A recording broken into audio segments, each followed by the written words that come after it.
Fala galera, beleza? Professor Nani, professor de Biologia aqui na Sala do Saber. Hoje o nosso assunto é sobre o filo Nemateuminto, os famosos nematódios, né? O filo Nematoda. O que quer dizer um verme ou animal, melhor dizendo, já dando já spoiler, já falando o que é. O que é um filo Nemateuminto?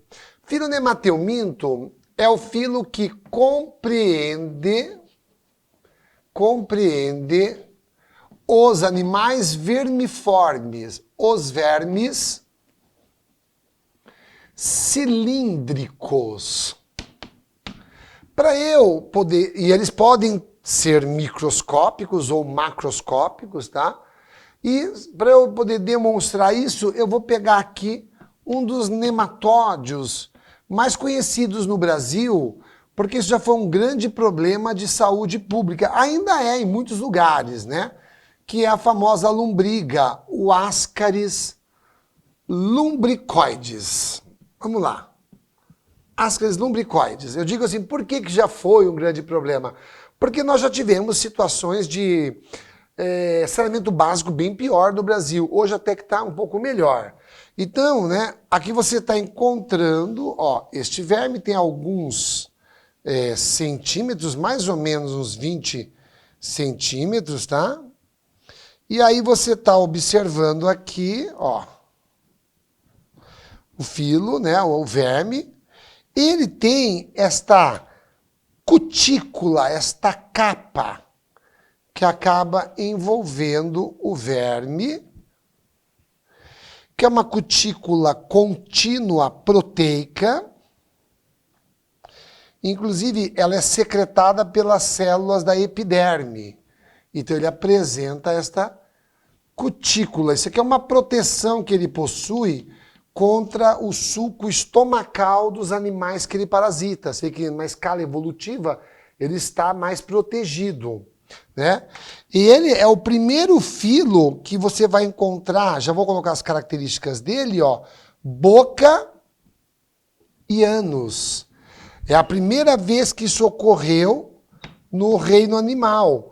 Porque quando nós estudamos as esponjas, quando nós estudamos os quinidários, plateumintos, né? Esponja não tem nada, né, gente? Tudo ocorre a nível celular. Mas quinidários e plateuminto até tem uma boca e uma cavidade digestória, mas não tem ânus. Aqui pela primeira vez você vai encontrar um animal enterozoário completo. Então ele tem boca e tem ânus. Então ele tem um intestino, ó, que percorre o corpo dele. Olha aqui, ó, olha lá, ó. Tá vendo, ó? Tem um intestino que está percorrendo o seu corpo. Tem uma mão única que o alimento vai passando nele. Professor, quem que produziu esta cutícula? Na verdade, ele tem uma camada de células aqui que reveste o seu corpo.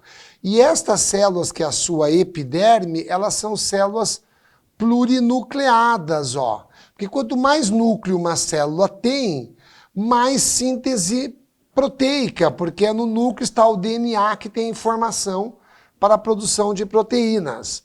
Todo esse espaço que você está enxergando aqui, ó, é uma cavidade, mas é um falso celoma, né? É uma cavidade cheia de líquido, isso aqui é chamado de cavidade pseudocelômica. Pseudo porque ela é uma cavidade que é revestida, tá? Olha lá, apenas pela mesoderme na parte externa. Ok, gente? Ela dá uma sustentação, por isso que o verme é cilíndrico, não é achatado, é como se fosse um esqueleto. Mas também é um meio de dispersão, porque aquele alimento que ele absorve, ó, ele joga nesta cavidade e ela se encarrega de transportar os alimentos, os restos, o próprio gás que ele respira, ó, o oxigênio passa pela cutícula, o gás carbônico sai, ele não tem um aparelho respiratório, é muito simples ainda.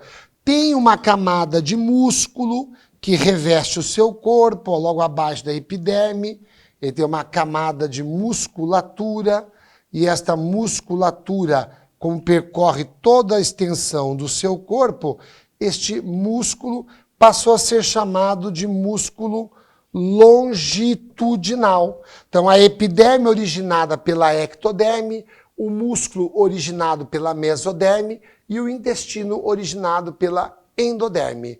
Ok, gente? O professor vai demonstrar para você o seguinte, eu vou cortar um pedaço dele, ó, uma fatia dele, para mostrar esta cavidade. Eu vou fazer um asterisco aqui e eu vou mostrar um corte, uma fatia, e vou virar um corte transversal. Acompanhe o Nani aqui.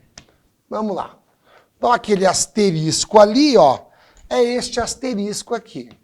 Então, eu vou demonstrar para você um corte transversal, uma fatia da lombriga. Pronto. Então, você vai estar enxergando. Ele tem a sua epiderme, eu demonstrei ali agora há pouco para vocês, ó. Essa epiderme tem uma camada extra de cutícula, que é produzida pelas próprias células epidérmicas, que são plurinucleadas. Aí nós vimos que ele tem uma camada de músculo logo abaixo da epiderme, ó, uma musculatura longitudinal. Eu demonstrei o intestino. Ó, internamente o intestino dele é todo assim, que é para aumentar a superfície de absorção. E tem esse espaço que eu coloquei com pontinhos azuis, que é a sua cavidade pseudocelômica. Então aqui é o seu pseudoceloma. Por que pseudo, professor? Porque é falso. Vou explicar por que é falso. Esta cavidade, ó, externamente foi originada pela mesoderme. Mas internamente, ó, como aqui é o intestino, foi originada pela endoderme. Então ela está dando sustentação? Está dando sustentação. Então está funcionando como um esqueleto? Está funcionando como um esqueleto. Também é um meio de dispersão? É, porque o alimento, por exemplo, foi absorvido aqui, ó, é jogado nesta cavidade e é transportado. Então, além de sustentação, está funcionando como um sistema de circulação. Ok? Vamos a algumas características, então, gerais e embrionárias do filo Nemateuminto. Vamos lá. Caracteres gerais. Eu digo gerais, mas pode ser evolutivos, né? Embrionários, dos nematódios. Primeiro, são animais triblásticos. Durante o desenvolvimento embrionário, tem os três folhas embrionárias, ectoderme, mesoderme e endoderme. Começou com os plateumintos isso. São animais protostômios, o blastóporo dá origem à boca. Tá? Mas ainda, olha lá, são animais de simetria bilateral. Lembrem que esta conquista evolutiva no critério de locomoção surge pela primeira vez com os plateumintos. São vou pôr um asterisco na frente, porque eles são os primeiros a ter boca e ânus. Então, os primeiros enterozoários completos, porque plateumintos e quinidários só tinha boca.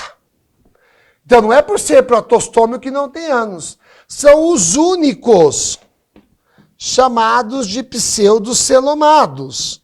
Lembrem, porífero não tem classificação.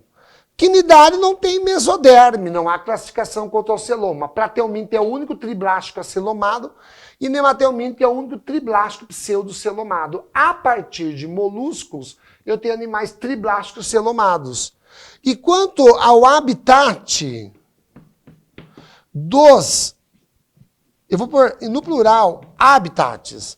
Eu vou encontrar habitat aquático, que é onde surge a vida, na verdade, do reino animal. Mas também tem o habitat terrestre. E até terrestre seco, porque essa cutícula impede que ele seja desidratado.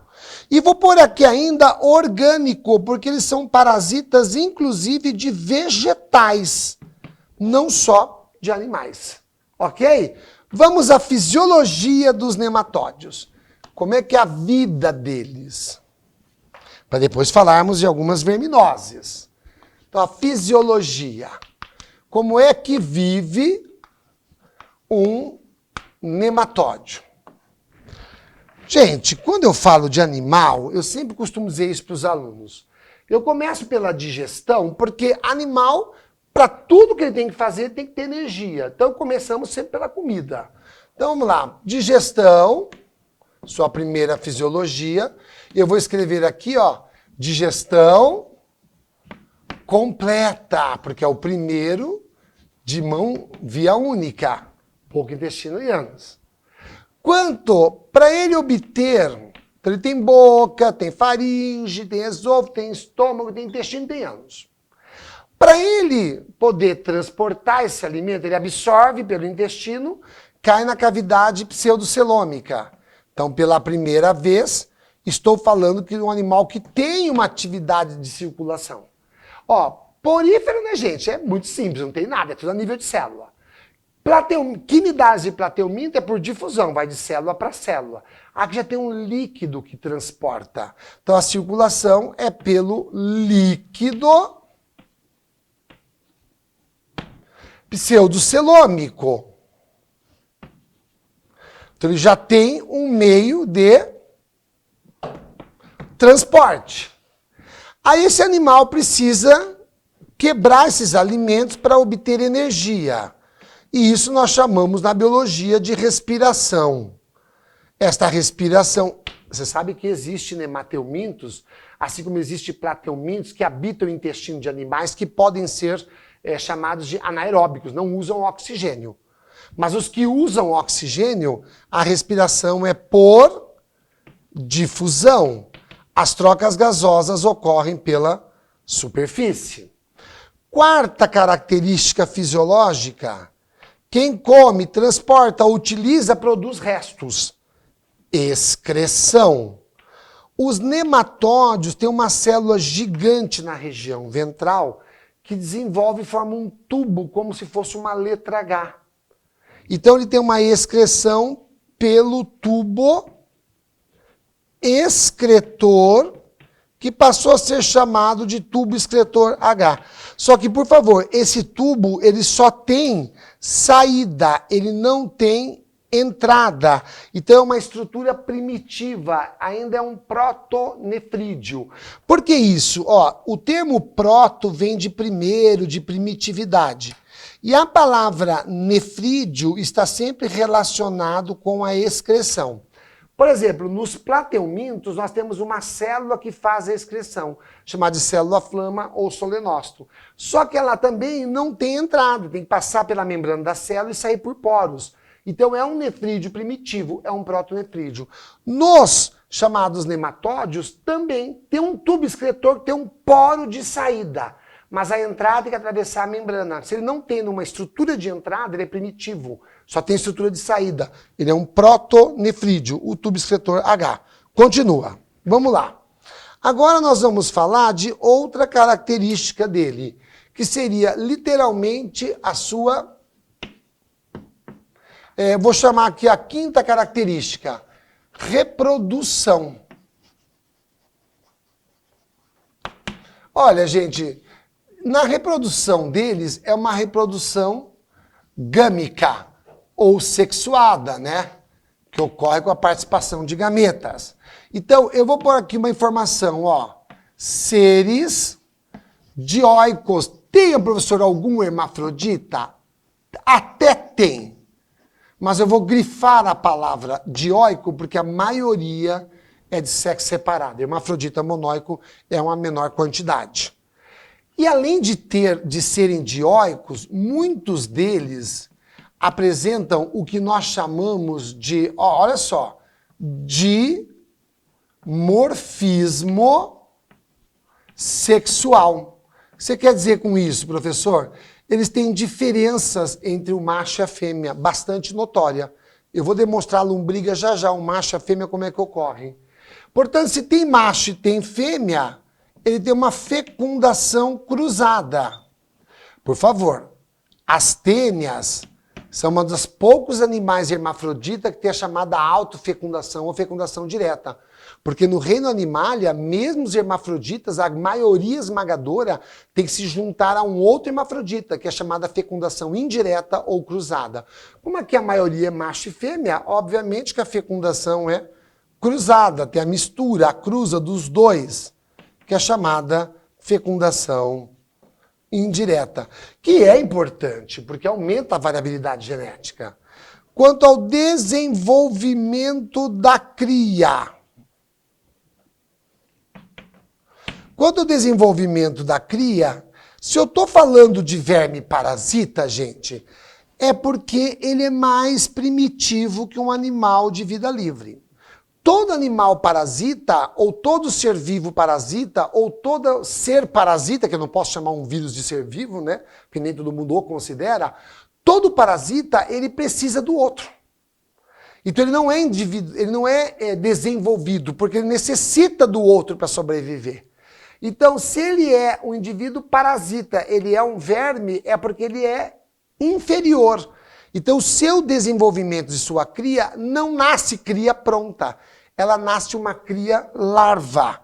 Então, esse desenvolvimento é chamado de indireto, porque ele apresenta estágio larvário. Inclusive, muitas larvas de vermes são extremamente parasitas também.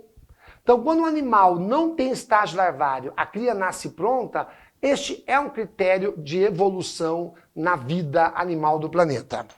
Vamos demonstrar aqui como é que é a lombriga macho e a lombriga fêmea para você entender esse dimorfismo. Então, o meu exemplar, mais uma vez, eu estou pegando a lombriga, viu, gente? Porque ela é um verme muito comum no Brasil. Mas poderia pegar o Necator americanos, tá? O Ancylostoma duodenale, que é um causador do amarelão, que é comum no Brasil, a Wuchereria bancroft, causadora da filariose, popularmente elefantíase. Mas eu vou utilizar a lombriga para demonstrar nitidamente a presença das diferenças entre macho e fêmea. Então aqui você está vendo, por exemplo, um macho. Ó, o macho ele é menor que a fêmea e a porção final dele tem essas espículas. Ó, aqui está a boca. Vamos lá. Aqui está a boca do verme, e o seu intestino vai terminar naquele espaço que eu chamo de cloaca. Ué, mas ele não tem ânus. Então, ele tem o final do intestino que cai nesta cavidade. Cavidade essa que está presente apenas no macho. Então, olha aqui, ó, a boca, só para você entender. Então, o intestino, pá, terminou ali na região que eu estou chamando de cloaca, que é característica exclusiva do macho. Aí o macho tem, ó, testículos, onde ele produz os seus espermatozoides. Do lado dos testículos, nós encontramos uma glândula, que produz o sêmen, que aqui também recebe o nome igual em nós. Próstata.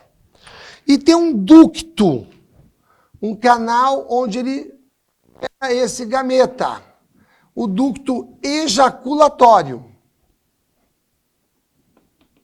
Ok? Onde surge, onde sai esse sêmen, vamos chamar assim, com esses seus gametas masculinos. Estas espículas são feitas também de um polissacarídeo rígido, que é característico do reino animal, queratina, né? Quitina, perdão, queratina é proteína. Quitina, essas espículas de quitina é por onde ele vai se encaixar na sua fêmea. Então ela funciona como um pênis. Espículas penianas. Olha aqui a fêmea. Primeiro que ela é maior que o macho. Ok? E ela não tem aquela curvatura. A boca, o poro genital e o ânus. Então ela tem uma abertura que muitos autores chamam de vagina. Mas é um poro genital. É onde ele vai encaixar as suas espículas penianas. Aqui dentro eu tenho uma região que nós chamamos de útero. Este útero tem 2 ductos, ó, como se fossem as tubas uterinas. Aqui nós chamamos de oviducto, ducto que une o ovário ao útero. E aqui eu tenho os seus ovários, direita e esquerda. Então ele vai fecundar, jogar o gameta dentro, a fecundação é interna, a fêmea libera ovo, e esse ovo dá origem à larva, que vai dar origem a novos vermes. Qual a grande importância de se estudar isso, além dos critérios evolutivos, da biologia, da diversidade da vida animal? As verminoses. Acompanhe comigo. Vamos lá. Quais as principais verminoses que podem cair numa prova de vestibular, numa prova de Enem, quando se fala principalmente em saúde pública, porque as verminoses dos nematódios, né, é uma situação séria no nosso país, né? Vamos lá. Entre essas verminoses, eu vou pôr como letra A. A primeira que eu vou colocar aqui, ela é conhecida como ancilostomose. Popularmente, esta verminose, ancilostomose, é chamada de amarelão. Nossa, gente, essa doença foi muito séria no Brasil na década de 30, na década de 40, de 50, até foi eternizada por um personagem, o famoso Jeca Tatu, que o cinema colocou como Mazzaropi, porque era uma doença da zona rural. E a ancilostomose, ela é causada, o verme causador dela, eu vou ter que colocar 2 nomes aqui, mas o principal é este aqui, ó. O ancilostoma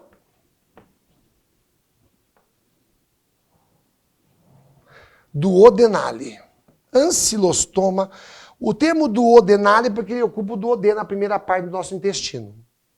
Tem um outro que é chamado de Necator americanos. Tem no continente todo, eis o porquê da nomenclatura. E ele causa necatoriose, que também leva uma anemia, a pessoa também fica amarela. Mas amarelão mesmo é o ancilostomose. Eu estou colocando junto porque os dois têm o mesmo ciclo na pessoa. A pessoa se contamina, a forma de contaminação desses 2 vermes, olha lá, vou por aqui, ó, contaminação. Esse tipo de verme, ele penetra a sua larva, deixa eu colocar aqui entre parênteses, que é ultramicroscópica, penetra pelos poros da pele, em especial, galera, da sola dos pés. Então, andar descalço na zona rural pode ser um fator de contaminação. Aí, pela corrente sanguínea vai até o coração, quando o coração bombeia o sangue para os pulmões, é aí que a larva vai para os pulmões. Ela atravessa, ela cai na cavidade pulmonar, alveolar, o que dá tosse, catarro, febre, até confunde com outros sintomas de outras doenças. Quando a pessoa tosse, a larva vai até a região da faringe. Só que ela é microscópica, se ela percebesse, ela cuspiria, estava livre, mas ela engole saliva, bebe água, come comida e o verme vai pá! No intestino, lá vira adulto, se multiplica, passa macarronada, né? Aqueles vermes encaixados, macho e fêmea, e eles vão se reproduzindo. E a pessoa vai tendo anemia, porque eles também podem se prender na parede do intestino e a pessoa pode perder sangue nas fezes. No caso da lombriga, que é a ascaridíase, né, o Ascaris lumbricoide, a doença é muito parecida, só que a forma de se contaminar que é diferente. Porque aqui é penetração. O Ascaris lumbricoides, que causa ascaridíase ou ascaridiose, é pela via oral. Você bebe o ovo do verme numa água ou come um vegetal. Outra verminose que eu quero falar aqui para fechar esse assunto com vocês, dessas nematódios, né? É a chamada popular filariose. Essa é uma verminose muito séria, viu, gente? Ela é até popularmente conhecida como elefantíase, porque a pessoa fica com as pernas, parece uma pata de elefante. E aqui o verme causador é o chamada Wuchereria bancroft. Ó.